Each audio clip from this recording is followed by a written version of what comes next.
Hey, this is Ronald and my dog Bam Bam coming to you from Mad Skills University. I've received over a dozen requests over the last 3 years about doing this, and I was into buying and fixing up and selling homes. Whether you're flipping a home or you're going to buy it to rent it out, I call it lipstick on a pig renovation, or you're going to move into that home. What I normally do though is I will move into a home for 3 to 5 years, fix it up and sell it. This home you're looking at now was built in 1896. It has 10-foot ceilings. Living room is 20 foot by 20 foot, but the place is riddled with problems and has never been updated. It was a total gut job. There was mold problems everywhere, water damage everywhere, galvanized piping, the steam heating, the pipes in there were all corroded and rusted out. We had to replace those. This was a nightmare of a job. It had 2 basement apartments. We bought it before COVID, but then when COVID hit, we realized we couldn't rent the apartment out. We bought the house for $137,000. I put $30,000 in materials and supplies into it. I hired 11 contractors, ended up firing 9 of them. And because of that, I ended up doing most of the work myself. I hired a bunch of laborers just to help me move things around and follow instructions.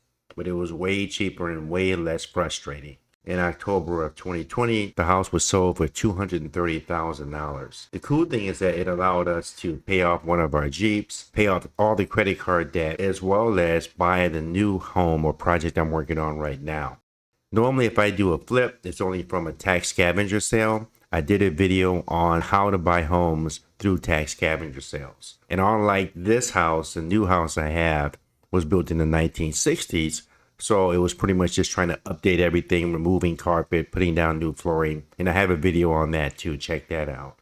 But here are some of the tips that I give you if you're going to start this type of business or buy a home that you want to live in, but you have to remodel. If you like this content, please like, share, and subscribe. First and foremost, know the facts, DIY the basics so you can better manage the results. You need to go to YouTube to learn what products are supposed to be used and how, more importantly, the job is supposed to be done.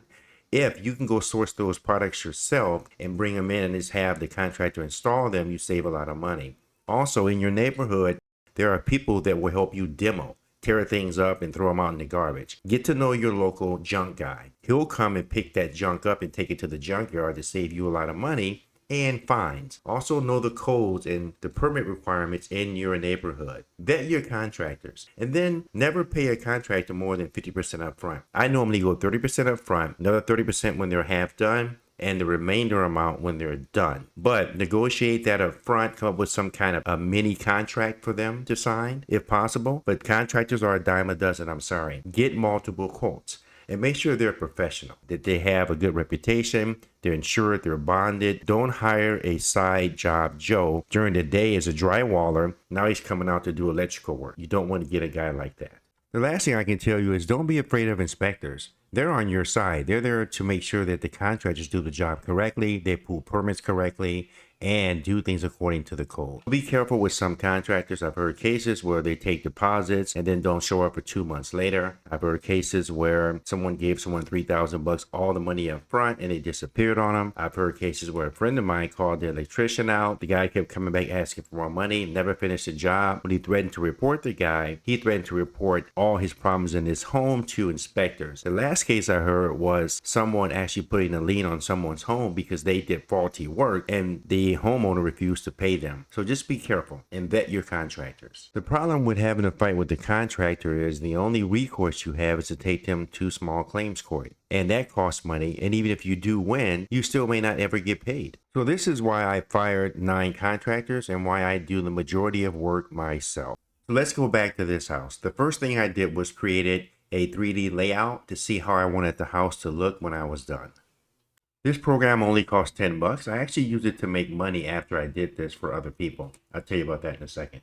Then I created a diagram or layout in Excel, and it told me the footage of everything in the house. I also listed all the appliances, what the model numbers were, and normally when I have to replace a part for a dryer or stove or anything like that, I do it myself to save money. I don't hire people to do stuff like that. As it turned out, the neighbor's chimney fell on my house halfway through the renovation. He hired a company from Home Advisor. I ended up working with 3 or 4 contractors from that company and made about $3,000 doing stuff like this and the 3D modeling. Let's start with the front of the house. You can see in the upper left-hand corner, The windows were just one piece and they were tarred in with black tar. That one piece of glass you see on either side of the door. And we had to get that out. That was a pain in the butt. We replaced the door, of course, the front door and the front screen door. Made everything white instead of black. We ended up painting the house like a grayish, bluish, metallic color. It looked really cool with the white accents. In the back, we had two rotten windows on either side of the back door. We had to replace the trim around the door, and I put blocks in from Menards, bought the adhesive, very simple to do. You pop that in. Then I had to build the top part to the right. I put 2x4s there, backer board, and build that out, tie that, and put the stucco back in. So that was pretty simple to do. And here we had water damage, and this damage was all around the house. I used a few tools along with hydraulic cement to fix that. And then where the two basement apartments were, on the left side of the house, we had a lot of mold damage. So I had to rip all that out. When it came to the living room, it's 20 by 20 with 10-foot ceilings. As you can see, the front wall needed to have some tuck pointing done. It's been up there for a while. The floor was uneven. There was also an old, dirty, nasty carpet here we had to rip out. He had two big, large plants, and he would water those plants, but there was no bottom. So the water went straight through the carpet onto the plywood. In the upper right-hand corner, you can see I replaced some of the 3/4 inch plywood there. And then I went out and bought some Ditra membrane or underlayment before I installed the tongue and groove flooring, which you see on the bottom far right corner. But that's how we left the living room.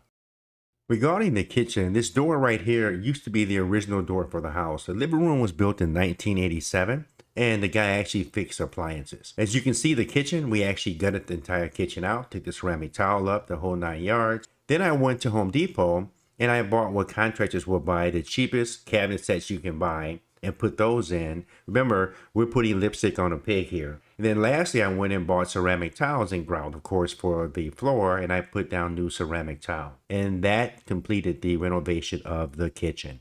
The bathroom was a nightmare. There were 2 layers of ceramic tile stacked on top of each other. There were 3 layers of wood stacked on top of each other. I don't know how they did this. As you can see, there was water damage everywhere, and the tub was about to fall through to the basement. There was only one beam holding it up. So we had to rip all this out and redo it from scratch. So first and foremost, it took us almost 3 days to get all that flooring and all the wood out of the bathroom. Then we had to get a permit because we had to re-sister all these joists to make sure that nobody fell through the floor or the tub didn't fall through the floor to the basement. If you look in the upper left-hand corner here, you'll see how the bathroom looked before. It was really nasty. It smelled really bad the whole 9 yards. If I go down to the bottom frame, you'll see how after we got the joist resistered, we put plywood on top of that, 3/4 inch plywood. Then we put backup board on top of that to ensure that we had no further leaks going into the basement. If you look in the bottom right corner, you'll see the finished product. Again, we're putting lipstick on a pig here, but we still want it to look pretty good. The main problem with the back of the house is that there were 4 bedrooms, 2 nice sized bedrooms and 2 really dinky small bedrooms. So I converted one of the dinky small bedrooms off the main bedroom into a walk-in closet for my wife, which she loved, and built in there as well. But the second one became my office, and then the third one became a guest bedroom. The main problem back here is that he had 2 dogs living back here. So it took us 4 to 5 months to fumigate the place, get it cleaned out, and get that smell out. Once that was done, I bought 12 by 12 adhesive towels and put them down on the floor, and it turned out okay. With the basement, there were 2 basement apartments. One was so small and dinky that there was no way I can use that for anything but a laundry room, place to house the water boiler and the furnace. There was also mold underneath the sinks of both of the apartments in the basement. So I knocked down the majority of the walls here and tried to just rebuild them to make everything look good. And I wanted to expand and make the front basement apartment more of a studio apartment. So I put in new windows, new doors, the whole 9 yards. So at this point, all the new owners had to do was come in, paint everything up, maybe put some flooring down, and they were ready to rent the apartment out. The main problem when it comes to renovating a house or doing a gut rehab is that You don't know what's underneath anything until you start tearing things apart. And you realize the extent of the problem. A contractor may quote you one price, and then when they start tearing your bathroom apart, they realize you have water pipe leaks and other problems that they didn't see from the outside. So keep that in mind. Whatever you budget for renovation or rehab is probably going to cost you a little bit more than what your initial budget was set out to be. I call this the Murphy's Law effect. Don't forget to check out my other videos. I'm also doing more renovations in the current house I have. I'm going to remodel the entire bathroom.